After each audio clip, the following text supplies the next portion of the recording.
Bienvenidos al presente especial en Derecho Urbano e Inmobiliario de Jurídica Colombia, una comunidad profesional especializada en el derecho de la empresa y de los negocios. Queremos ayudarle en su caso. Síganos en nuestras redes sociales para estar actualizados sobre los contenidos más importantes en el ámbito legal. En Instagram y YouTube estamos como eJurídica Colombia. Los esperamos.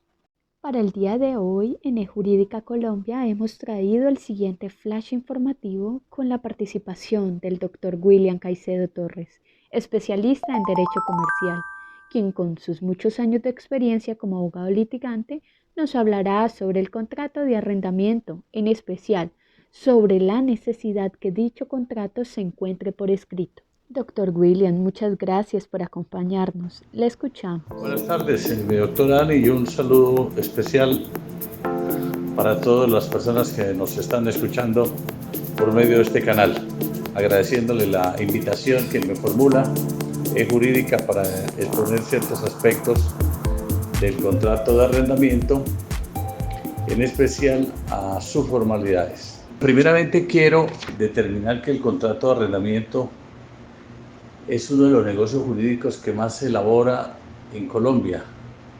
La gente vive mucho en arriendo en Colombia. Recientemente salió una encuesta donde determinaba que Colombia en la región es el tercer país que en porcentaje arrienda más, y por ende se requiere la necesidad de un contrato de arrendamiento. Para ilustrar, antes de entrar en el tema inconciso, ¿qué es un contrato de arrendamiento? La ley lo define que el contrato de arrendamiento es aquel por medio del cual dos partes se obligan recíprocamente, la uno a conceder el goce del inmueble, que en este caso sería el arrendador, y la otra a pagar por este goce un precio determinado, que se llamaría arrendatario. O sea, las dos partes, el arrendador, el que entrega el inmueble, y la otra parte es el arrendatario, que es el que goza de dicho inmueble, y como contraprestación pues debe pagar un canon de arrendamiento. No hay una formalidad en específica que nos determine que el contrato de arrendamiento tiene que ser por escrito. La misma ley nos permite que el contrato de arrendamiento puede ser verbal o escrito, deja esas dos alternativas, pero dice en uno de sus apartes que independientemente que este sea, repito, verbal o escrito, tiene que tener como unos requisitos básicos que deben las partes previamente haber acordado, y que voy a enumerar rápidamente. La primera tiene que decir que las partes se deben identificar, tiene que decir quién es el arrendador y quién va a ser el arrendatario, y exponer una cédula de ciudadanía de la persona o un NID tributario si es el caso de una sociedad. Dice también que las partes se deben poner de acuerdo en el inmueble. En algunas ocasiones, por vías extremas, es muy difícil esa identificación, sobre todo cuando estamos hablando de sectores rurales, porque su nomenclatura a veces es muy ambigua. En los cascos urbanos de las ciudades, en el sector urbano, pues no tenemos ese problema, ya que casi en un 90, un 95, 98%, los predios están identificados con una nomenclatura, con una calle, carrera, una avenida, tiene una numeración, por lo general tiene un barrio, y se debe mencionar la ciudad a que pertenece dicho inmueble. A eso se está refiriendo la identificación del inmueble. También es importante que en esta identificación se determine cuáles son sus linderos, para poder delimitar el campo de acción donde el arrendatario puede gozar de la propiedad. Es muy importante, sobre todo en los casos cuando se arrienda una parte del inmueble, no se está arrendando la totalidad del predio. Sí es importante poner esas cabidas y linderos para que no haya lugar a equívocos. Me explico.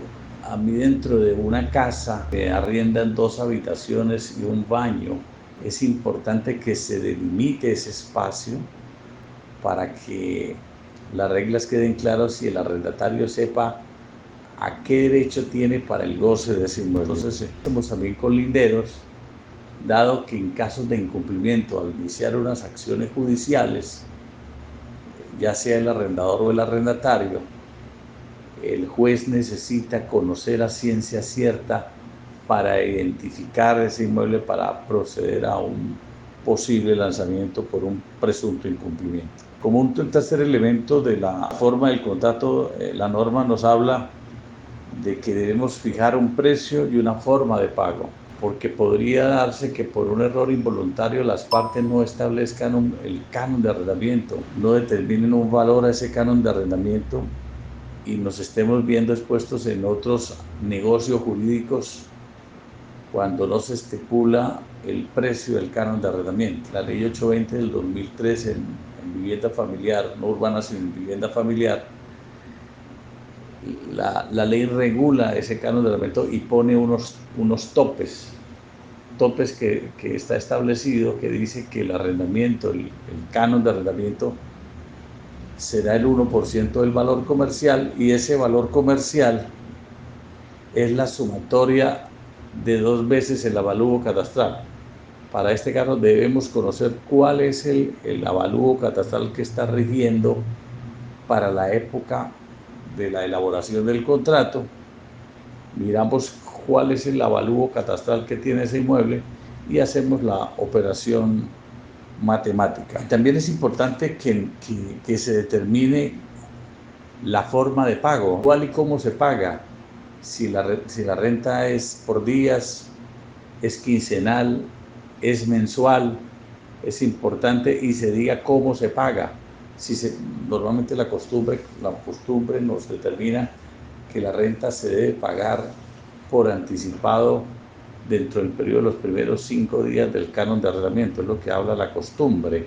O se ha visto en mi ejercicio profesional que en muchas ocasiones se guarda silencio, y en ese caso nos tocaría traer algunas otras normas del Código Civil para poder interpretar lo que quisieron decir los contratantes. Adicionalmente, también dice el Código Civil colombiano que se debe determinar con qué servicios públicos, cosas y usos adicionales tiene el inmueble. Hay que determinar si cuenta con servicios públicos de agua, luz, gas, por ejemplo, si hay algo conexo que también tenga derecho el arrendatario. Es importante que en algunos casos se deba estipular esos anexos al contrato. Algo también muy importante es determinar el término de duración del contrato. Por norma general, los contratos de arrendamiento se elaboran a una vigencia de 1 año, pero la norma como tal no obliga a que tiene que ser 1 año, porque las partes pueden pactar a tiempos inferiores o unos tiempos superiores. Es importante que se determine quién paga los servicios públicos.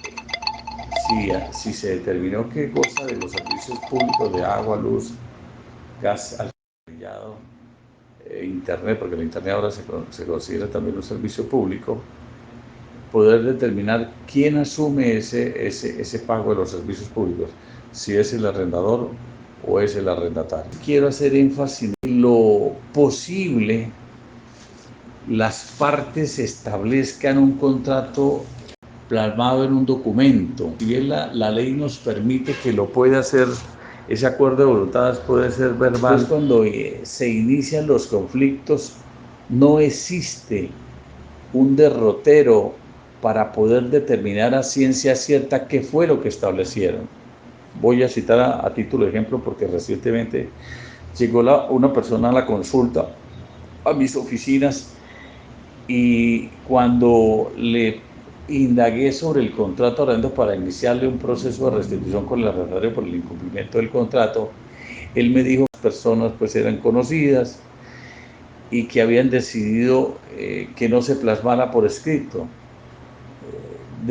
Yo le hice la pregunta, bueno, ¿y cuándo quedó pagarle la renta? Él sobre eso balbuceaba un poco y determinaba que le parecía que era por anticipado, pero después decía que era mes vencido. Y entonces empiezan a surgir los problemas desde el punto de vista probatorio. En ese orden de ideas, esta charla va enfocado a que sugerirles que cuando estén en presencia de un contrato de arrendamiento, y otros diría yo, pero bueno, no es el caso de la materia, pero como hablé al principio de la charla, el contrato de arrendamiento es el de más usanza, uno de los de más usanza en Colombia, se plasma en un documento por escrito con los requisitos que enuncié al principio de nuestra charla, para no queden a la deriva, no queden a la incertidumbre de las partes y se determine quién es el arrendador, quién es el arrendatario, qué fue lo que yo le arrendé, cuál fue el valor del canon de arrendamiento o precio que se estableció como renta, cuándo debió pagarme esa renta, si fue vencida, anticipada entre los 5 primeros días o finalizado el mes, dónde me debía él pagar esa renta,